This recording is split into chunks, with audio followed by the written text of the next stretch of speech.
మొత్తానికి బీఆర్ఎస్ పార్టీకి కోలుకోలేని కాదు ఇక అసలు ఇక దాన్ని ఏ పదంతో అల్లానో తెలుస్తలేదు కానీ అంత పెద్ద గట్టి దెబ్బ.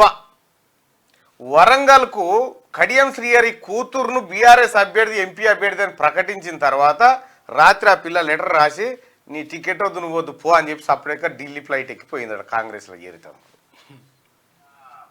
ఆమె అట్లా బాయ్ మానవత్ కవిత కూడా ఇవాళ రేపు ఇక జాలైనా నాకు ఈ టికెట్ వద్దు మహబూబాబాద్ అని చెప్పి ఆమె పోతా ఉందట. అసలు ఏం జరుగుతుందో నీకన్నా అర్థమవుతుందా కేసీఆర్? కేకే గారు ఆయననేమో రేపు 30 తారీఖు నాడు రేపు పొద్దుగాల ముహూర్తం మంచిగా ఉందట నా ఇంటికి నేను పోవద్దా అని ఆయన అంటుండు. జిహెచ్ఎంసీ మేయర్ విజయలక్ష్మి గారు నాయన పోయినప్పుడు నేను ఎట్లుంటాను ఆమె. అసలు ఏముంది ఏం కథ? కనీసం పార్లమెంట్ ఎలక్షన్ల దాకానన్నా కనీసం జై కేసీఆర్ అని చూడని ఉండొద్దా? కడియం కూడా ఎక్కిండు ఫ్లైట్, ఇంకా పోయి ఆలోచన కడియం కూడా గాలి మోటార్ ఎక్కిపోయిండు రాత్రి అయిపోయింది. కడియం బాయ్ ఈయన బాయ్ అసలు పార్లమెంట్ అభ్యర్థులే మాకు వద్దని పోతా ఉర్రు అంటే పరిస్థితి చాలా ఘోరాతి ఘోరంగా ఉంది. ముఖ్యమంత్రిగా పనిచేసిన కేసీఆర్ పరిస్థితి ఇగో ఈడికి వచ్చి పడ్డది ప్రకటించినాక ఇంకా నాకు తెలిసి ఇంకో ఇద్దరు పోతురట ఎంపీ అభ్యర్థులే. నువ్వు మళ్ళోసారి లిస్టు తయారు చేయవలసి ఉంటుంది. ఏం చేసినా ఈ పరిస్థితి వాస్తవానికి కాంగ్రెస్ పార్టీ ఇప్పుడు చేస్తున్నటువంటి పని ఏదైతే ఉందో కొంతమందికి గట్లెందుకు చేస్తురా? ఇప్పుడు వరంగల్లో కాంగ్రెస్ పార్టీ గెలిచే దమ్ము లేకనా ఎందుకు చేస్తురా? కానీ కేసీఆర్ అనేటువంటి దుర్మార్గుడు ఈ జర్ర సంధిస్తే ఏం ఉపాయం చేస్తాడో అనే భయంతో మొత్తం ఆయనతో పెదపాం మింగినట్టు మింగవలసి వస్తూ ఉంది. కైలాసంలో పెదపాం అని కేసీఆర్ అంటుండే చూడు.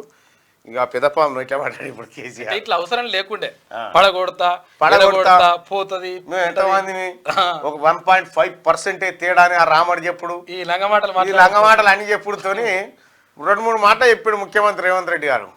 మన ప్రభుత్వాన్ని పడగొడతారట అని పబ్లిక్ అందరికి చెప్పిండు. అందరిని తయారీగా ఇక రారని గేట్లు లేవచ్చిండు. ఈ అవకాశం ఇచ్చిందే కేసీఆర్ కుటుంబం, అంతే. దాన్ని వాడుకున్నారు కాంగ్రెస్ పార్టీ. సో మంచో చెడో ఇప్పుడు సుస్థిర ప్రభుత్వం ఉండాలన్న ఉద్దేశంతో మేము తీసుకుంటున్నామని చెప్పొచ్చు. కానీ పార్టీ ఫిరాయింపుల నిరోధక చట్టాన్ని తీసుకొచ్చింది రాజీవ్ గాంధీ గారు. రాజీవ్ గాంధీ గారి హయాంలో జరిగినటువంటి చట్టం దేశవ్యాప్తంగా ఇంప్లిమెంట్ అవుతలేదు. నిజంగా ముఖ్యమంత్రి రేవంత్ రెడ్డి గారికి సూచన ఏంటంటే చేసుకుంటేనేమో టీఆర్ఎస్ ఎల్పీని మొత్తం చేసుకోరు, సారి చేసుకుంటే ఎవరికి అభ్యంతరం లేదు. ఈ ఒకరొకరిని చేసుకోవడం వల్ల కొద్దిగా కేసీఆర్ గడికోసారి పంటి కింద రాయి అయినట్టు అయిపోతుంది. ఒక్కలోగలికి పోతా ఉంటే గుండె చెరువు అవుతుంటుంది. ఏ రాజసం కాదు అప్పుడు. రాజసం అంటే ఇక మామూలు రాజసం కాదు. ఏడా లైన్ ఫామ్ హౌస్ కాడ లైన్ పొద్దుగాలనే ఏది వెంకటేశ్వర స్వామి గుడికి పోయినట్టుగా ఏది తలుపులు ఇంకో 2-3 గంటల తర్వాత తెరుస్తారన్న టైంకి లైన్ కట్టినట్టు ఉంటుండే ఫామ్ హౌస్ కాడ. అంత రాజసం దగ్గర నుంచి ఇప్పుడు వాచ్మెన్ కూడా ఆ కుక్క నిలగొట్టారంటే ఆ కొట్టుకోపో అంటున్నాడు. ఆ పరిస్థితికి వచ్చింది అన్నట్టు. కేసీఆర్ పాఠము, కేసీఆర్ జీవితము, కేసీఆర్ ప్రస్థానము ఒక పాఠ్యాంశంగా పెట్టుకొని అధికారం వచ్చినప్పుడు విర్రవీయకూడదు అనేటువంటి ఒక ధర్మసూత్రాన్ని నీతి నల్లకేం తీసి మన పిల్లలకు బోధించుకుంటే కేసీఆర్ పార్టీ నుంచి కేసీఆర్ నుంచి ఇక మిగిలిన సారం ఏదైనా ఉందంటే గదొక్కటి పనికి వస్తుంది. మిగతాదంతా పిప్పి అయిపోయింది. ఇంకొక క్యాప్షన్ కూడా పెట్టాలి, ఏమని? మోసం ఎప్పటికైనా మోసమే. మోసమే.